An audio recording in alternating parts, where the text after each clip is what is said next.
तो हाय दोस्तों, welcome to SSC mindset. एक बार फिर आप लोगों का स्वागत है एसएससी माइंडसेट में। और आप अच्छे होंगे बहुत ही। और एसएससी का एमटीएस का एडमिट कार्ड आ ही चुका है, तो उसके ऊपर सेंट्रल रीजन की जो वीडियो मैंने बनाई आप वो देख सकते हैं।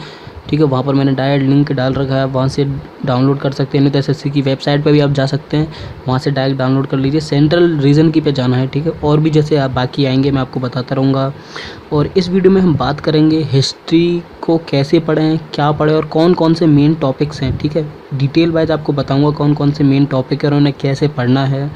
क्योंकि हिस्ट्री अब अगर जुड़ती है हमारे मेंस में तो बहुत इम्पोर्टेंट हो जाएगी सिलेक्शन पाने के लिए, जैसा कि चल रहा है। और एन के रघुपति सर ने भी पोस्ट डाला है, तो उसी के लिए मैंने ये बनाया है वीडियो कि हमें क्या क्या पढ़ना चाहिए। अगर वो जुड़ जाती है, अगर नहीं जुड़ती है तो इतनी इंपॉर्टेंस नहीं है, पर इंपॉर्टेंस फिर भी ज़रूरी है क्योंकि कट ऑफ बहुत हाई जा रही है।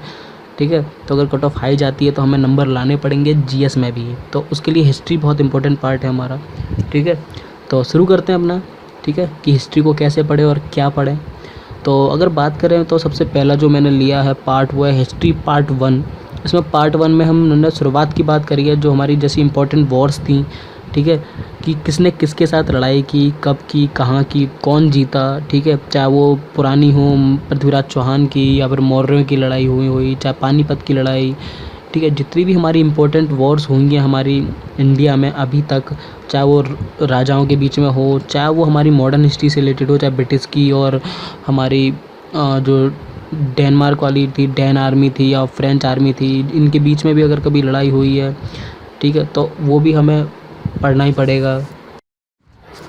मतलब सीधी बात तो ये है कि इंडिया में जितने भी लड़ाइयाँ हुई हैं, चाहे वो हमारी मॉडर्न हिस्ट्री में हो। ठीक है, मैं 1857 की बात नहीं कर रहा हूँ। ठीक है, वो अलग से आपको पूरा एक टॉपिक है, वो पढ़ना पड़ेगा, उसमें क्या क्या इवेंट थे सब कुछ। मैं सिर्फ बात कर रहा हूँ जो किसी दो ग्रुप्स या को दो रेसिडेंसीज़ हैं उनके बीच में लड़ी हुई लड़ाइयाँ, उनकी बात कर रहा हूँ। ठीक है, फिर उसके बाद नेक्स्ट आता है हमारा दिल्ली सल्तनत। दिल्ली सल्तनत बहुत इंपॉर्टेंट है क्योंकि दिल्ली हमारे इंडिया की कैपिटल रही है बहुत टाइम से और अभी भी है।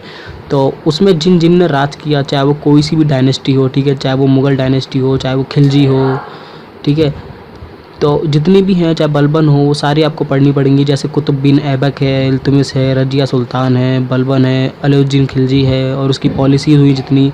मोहम्मद तुगलक हुआ, उसकी स्पेशलिटी क्या थी, फ़िरोज़ शाह खां तुगलक, ठीक है, उसकी पॉलिसी, सिकंदर लोदी, इब्राहिम लोदी, जितनी भी थी लोदी डायनेस्टी, वो सब आपको पढ़नी पड़ेगी। ठीक है, कौन कौन उसमें राजा रहे, क्या क्या उन्होंने स्पेशल काम किया, उनका आर्किटेक्चर में कितना हेल्प था, वो उनका कल्चर में कितना हेल्प था, उन्होंने क्या क्या पॉलिसीज़ बनाई, क्या क्या वो चेंज लाए, ये सारा आपको पढ़ना पड़ेगा। क्योंकि ये सब पूछ लिया जाता है, डायरेक्ट पूछा जाता है, कोई घुमा रहा है कि नहीं पूछते, सीधे सीधे पूछ लेते हैं। जहांगीर के बारे में पूछ लिया कभी सीधे सीधे, कुतुब बिन ऐबक के बारे में, तो डायरेक्ट क्वेश्चन आते हैं। ठीक है, प्लस मुग़ल और उनकी डायनेस्टी, मुग़ल का अलग से एक आप पढ़ लीजिए क्योंकि अकबर हुए, ये जितने भी हुए हमारे, बाबर हुआ, ये सब आपको पढ़ना पड़ेगा। अकबर मुग़ल जो डायनेस्टी हमारी वो बहुत इंपॉर्टेंट है ऑल डायनेस्टीज़ में। प्लस आपको साउथ की डायनेस्टीज़ भी जो पढ़नी पड़ेंगी हमारी हुई हैं साउथ की, ठीक है, गुप्ता डायनेस्टी वगैरह वो भी आपको पढ़नी पड़ेंगी। मौर्य डायनेस्टी हुई हमारी, पुराने टाइम से जितनी डायनेस्टी लेकर आई हैं, यूरोपियन से पहले, मुग़ल से पहले जो डायनेस्टी सी थी, ठीक है, वो भी आपको पढ़नी पड़ेंगी। प्लस आपको मॉन्यूमेंट्स भी पढ़ने पड़ेंगे हमारे। उससे पहले कल्चर है हमारा, कल्चर आपको पढ़ना पड़ेगा। साउथ इंडिया के टेम्पल्स, ठीक है, वो आपको पढ़ने पड़ेंगे। कर्नाटका के टेम्पल्स, तमिलनाडु के टेम्पल्स, ठीक है, आंध्र प्रदेश के टेम्पल्स, उनके फीचर्स क्या क्या हैं, वो किस क्या कौन उनका वहाँ पे कौन से गॉड है, किस गॉड की वहाँ पे पूजा होती है। पूछ लिया जाता है कभी कभार कि जो बाहुबली की मूर्ति है वो किसकी है, ठीक है, गोमतेश्वर पे किसकी मूर्ति है, ये पूछ लिया जाता है।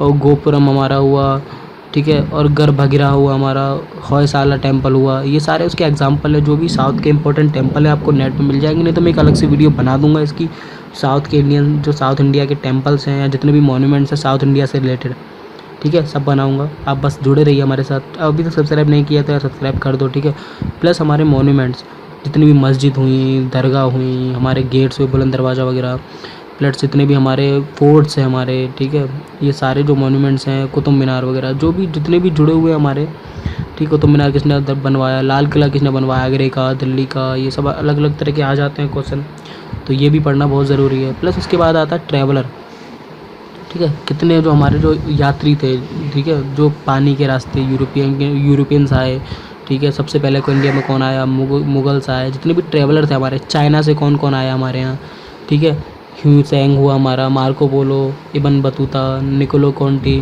विलियम हॉकिंस, थॉमस रो, ठीक है, बर्नियर हमारा, जितने भी हमारे मेगास्थनीज थे, फाहियान थे जो आए थे, अल्बरूनी था, जितने भी थे हमारे, आपको ये सब ट्रैवलर्स भी पढ़ने पड़ेंगे। प्लस जो हमारे रिलीजन्स हुए हैं, ठीक है, रिलीजन मतलब पुराने टाइम पे हमारे वैदिक रिलीजन हुआ हमारा, भक्ति सेंट हुआ जो भक्ति का टाइम था, सूफ़ी संत हुए हमारे, वो पढ़ने पड़ेंगे आपको। जैसे ख्वाजा मोइनुद्दीन की चिश्ती की दरगाह है, उसके बारे में वो कौन थे, क्या थे। सिखिज़्म हुआ हमारा, ठीक है। और गुरुज़ जो है हमारे थे, गुरु नानक, अर्जुन देव, गोविंद सिंह, जितने भी थे गुरुज़ पंजाबी में जो होते हैं पंजाबीज़ के, वो आपको पढ़ने पड़ेंगे। प्लस कई सारे रिलीजन हमारे, जैन रिलीजन हुआ और मैंने इसकी वीडियो पर बनाई है, हमारा बुद्धिज़्म हुआ हमारा, कई सारे रिलीजन है हमारे। हिंदूज़ में आपको पढ़ना पड़ सकता है, तो ये सारे आपको पढ़ने पड़ेंगे, ठीक है। उसके बाद आता है हमारा हिस्ट्री पार्ट 2। हिस्ट्री पार्ट 2 में हम आ जाते हैं मॉडर्न इंडिया में। मॉडर्न इंडिया में जैसे हमने जहाँ से हमारे यूरोपियंस का आना शुरू होता है, ठीक है। यूरोपियंस जब आए थे वहाँ से हमारा आना शुरू हुआ कि उन्होंने सबसे पहली फैक्ट्रीज़ कहाँ कहाँ बनाई थी, डेनमार्क वालों ने, ठीक है। और ब्रिटिश जो ईस्ट इंडिया कंपनी थी उन्होंने कहाँ पर बनाई थी, ठीक है। वो उन्होंने कहाँ का रूल स्टार्ट किया सबसे पहले, क्या उनके बीच में विवाद हुए, कॉन्फ्लिक्ट्स हुए, उनके जो रूल्स उन्होंने बनाए थे, सिराजुद्दौला जो था हमारा, टीपू सुल्तान, बंगाल का विभाजन, वो सब हमें जो पढ़ना पड़ेगा यूरोपियंस के टाइम का। मतलब जितना भी हमारा जो मॉडर्न हिस्ट्री रही है इंडियन फ्रीडम से लेकर, और उससे यूरोपियन 1600 से लेकर 1947 तक की टोटल आप ये मान लीजिए। प्लस इंपॉर्टेंट गवर्नर जनरल हमारे वायसरायज थे, उनकी पॉलिसीज़ थी, किसने कौन सा एक्ट लाया, किसने क्या करा, ठीक है। वो सब आपको पढ़ना पड़ेगा। उसके ऊपर भी मैंने एक पूरी स्पेशल वीडियो बना दी है, ठीक है, वो आप देख सकते हैं, जिसमें मैंने इंपॉर्टेंट्स, उनकी पॉलिसीज़, क्या क्या उन्होंने करा, सब मैंने लिया। अब मेरी गवर्नर जनरल की अलग से प्लेलिस्ट है, आप वहाँ पर जाके देख सकते हैं। प्लस उसके साथ रिवोल्ट्स, ये बहुत इंपॉर्टेंट पार्ट है हमारा। जो 1857 का रिवोल्ट हुआ था हमारा, विद्रोह कहते हैं जैसे, वो बहुत इंपॉर्टेंट है, कहाँ से स्टार्ट हुआ, ठीक है। 1857 के टाइम पे कौन कौन से और विद्रोह हुए, झांसी में कौन सा हुआ, ठीक है, लखनऊ में कौन सा हुआ, क्यों क्यों वो फेल हो गया, क्या उसकी डिसएडवांटेज थे, क्या थे प्रोस कॉन्स क्या थे, सब मैंने आपको उसमें बताया है, ठीक है। और कौन उसके लीडर थे, ठीक है, वो भी आपको, इंडिगो, डेक्कन, रामोसी, रामचरण खेड़ा, मोपला, तेभागा, चारों चोरा चोरी, और जितने भी हुए थे, काकोरी कांड, ये सब आपको, तेलंगाना एका, ये सब आपको पढ़ने पड़ेंगे। प्लस न्यूज़पेपर और उसके लैंग्वेज ओनर की, उस टाइम पे कौन कौन से न्यूज़पेपर थे आपके, ठीक है। यूरोपियन जब आए थे तो पहला न्यूज़पेपर कौन सा था, ठीक है, बंगाल गजट। प्लस और कितने न्यूज़पेपर बने, गांधी जी का न्यूज़पेपर, ठीक है, और कई सारे न्यूज़पेपर थे, ठीक है। सारे न्यूज़पेपर्स के बारे में पढ़ना पड़ेगा। प्लस आज कौन कौन से न्यूज़पेपर हैं, उनके ओनर्स, वो कभी कभार पूछे जाते हैं, नॉर्मली पुराने न्यूज़पेपर पूछे जाते हैं, तो पुराने न्यूज़पेपर्स के बारे में पढ़ लीजिएगा।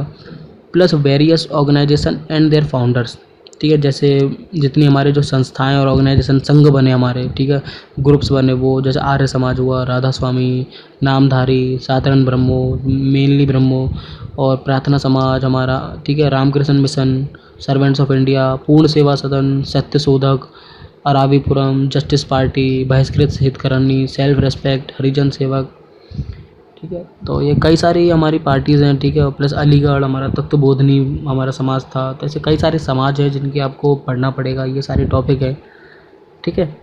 उसके बाद हमारा जो नेक्स्ट आता है, हमारे रिफॉर्मर्स आते हैं, जो कितने लोग जो हमारे इंडिया के मेन पर्सन्स रहे हैं, फेमस पर्सनैलिटीज़, उनके बारे में, जैसे राजा राम मोहन रॉय, विवेकानंद, ठीक है, महात्मा गांधी, सुभाष चंद्र बोस, केशव चंद्र, दयानंद सरस्वती, जो जो रिफॉर्मर थे, मतलब जिन्होंने हमारे लिए इंडिया में कुछ किया, ठीक है। जैसे राजा राम मोहन राय सती प्रथा को दूर कर रहे थे, विवेकानंद हमारे इंडिया के हिंदुज़्म को पूरी दुनिया में फैला रहे थे, अलग अलग उन्होंने काम किया, उनके बारे में आपको पढ़ना पड़ेगा। जितना भी हमारा डेवलपमेंट हुआ है मतलब एजुकेशन में, वो,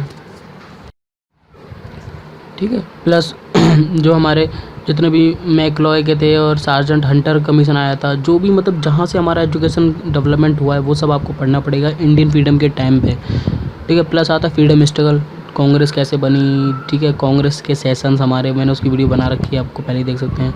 जो चेयरमैन बने वो भी मैंने बना रखा है, कौन कौन से रेजोल्यूशन आए कांग्रेस के टाइम पे, ठीक है, एक्सट्रीमिट्स आए, फिर लीडर, सूरत का विभाजन, स्वराज पार्टी, नेहरू रिपोर्ट, ये मतलब जो हुआ हमारा फ्रीडम स्ट्रगल कांग्रेस से रिलेटेड जितना भी है, वो जो पार्टी बनी, ठीक है, पॉलिटिक्स से रिलेटेड मतलब।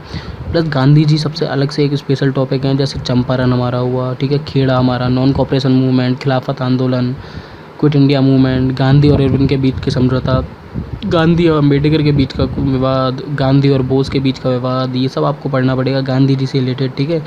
पूरी हिस्ट्री उनको पढ़नी पड़ेगी आपको। प्लस हमारा रिफॉर्म्स जो हुए थे, मार्ले मिंटो, मॉन्टेस्क्यू, चेम्सफोर्ड हमारा, ठीक है, रॉलेट एक्ट, जलियांवाला बाग कांड, Simon commission, RTC, communal awards, ये सब भी रिफॉर्म्स आपको पढ़ने पड़ेंगे। और भी हैं, मैं से मेन ले रहा हूँ।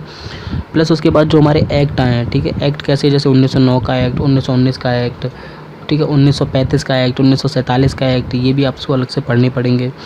तो ओवरऑल ये पूरा एक टॉपिक है, पूरा हमारा जो जुड़ा हुआ है हिस्ट्री से। इतना आपने अगर ये सारे पढ़ लिए तो आपका हिस्ट्री में कुछ नहीं बचता। मेनली मैं आपके लगभग 50% आपकी 50% क्यों, मैं तो कहूँगा आपकी लगभग 100% हिस्ट्री आपकी कवर हो जाएगी। इससे हट कर कुछ नहीं आएगा हिस्ट्री से रिलेटेड। प्लस देखिए, अब एक टिप्स है जो मेरी तरफ से है कि try to understand and correlate the event in Indian history. उनको आपस में मिलाने जुलाने का कोशिश करिए। ये नहीं कि आपने पूरा क्वेश्चन एमसीक्यूज़ की तरह पढ़ रहे हैं। इसको ओवरऑल एक कहानी, एक फ़िल्म की तरह देखिए, एक दूसरे से जोड़ के देखिए कि ठीक है, अगर ये इंडियन फ्रीडम में ये हुआ था तो उससे एजुकेशन में क्या फ़र्क पड़ा था। गांधी जी ने ये अगर मूवमेंट चलाया था तो उससे फ्रीडम में क्या असर पड़ा था। वो राम मोहन रॉय ने अगर कोई सती प्रथा लाया तो उसमें हमारा जो कितना डेवलपमेंट हुआ, कैसा उसके बाद इफेक्ट पड़ा। इसको कोरिलेट करिए हर इवेंट को इंडियन हिस्ट्री के एक दूसरे से, ठीक है। प्लस फिर उसको रिलेशनशिप से जोड़िए अपनी लाइफ से, ठीक है, कि आपकी लाइफ में अगर आप ऐसा होता तो क्या होता, आपने ये कहा, आप अपने आप को उनकी जगह रख के देखिए कि आप क्या करते हैं, तो ऐसे आपको जल्दी याद होगा, ठीक है। ये आपकी एक मेमोरी बनाएगा, ठीक है। एक कहते हैं ना, एक तरह की फ़िल्म बना के देखिए इसको, तो जैसे हमें फ़िल्म तुरंत याद हो जाती है पूरी, तो आप इसकी तरह एक तरह की फ़िल्म बना के देखिए तो आपको जल्दी समझ में आएगा, ठीक है। और बाकी इनके नोट्स बनाइए, एक ब्रीफ नोट्स बनाइए, जैसे मैंने आपको वीडियो में बना के दे रखा है, आप उसे वहाँ से भी नोट्स कर सकते हैं। प्लस आप वीडियो देख सकते हैं। मैंने एक ब्रीफ नोट्स बनाई है, बिल्कुल ये नहीं कि आपने पूरा हिस्ट्री लिखे जा रहे हैं, ऐसे लिखे जा रहे हैं। सिर्फ मेन पॉइंट्स बनाइए इसको, ठीक है, करिए। और फिर डेली टू डेली इसको पढ़िए, थोड़ा थोड़ा एक एक पॉइंट, प्लस उसको फिर रिवाइज़ करिए वीकली टू वीकली, तो बहुत हेल्प मिलेगी आपको ऐसे पढ़ने में। तो आई होप कि आपको ये वीडियो पसंद आई होगी और अगर पूरा समझ में आया होगा, अगर आप बहुत हेल्पफुल होगा आपके लिए, तो प्लीज़ इस एक थम्स अप ज़रूर दे दीजिएगा, इस वीडियो को लाइक ज़रूर करिएगा, ठीक है। कुछ अगर आपको पूछना है तो कमेंट करिएगा। अभी तक सब्सक्राइब नहीं करा तो सब्सक्राइब कर दीजिए प्लीज़ इस वीडियो को, ठीक है। चैनल को भी सब्सक्राइब कर दीजिए। तो तब तक के लिए bye, thanks for watching and Vande Mataram, जय हिंद।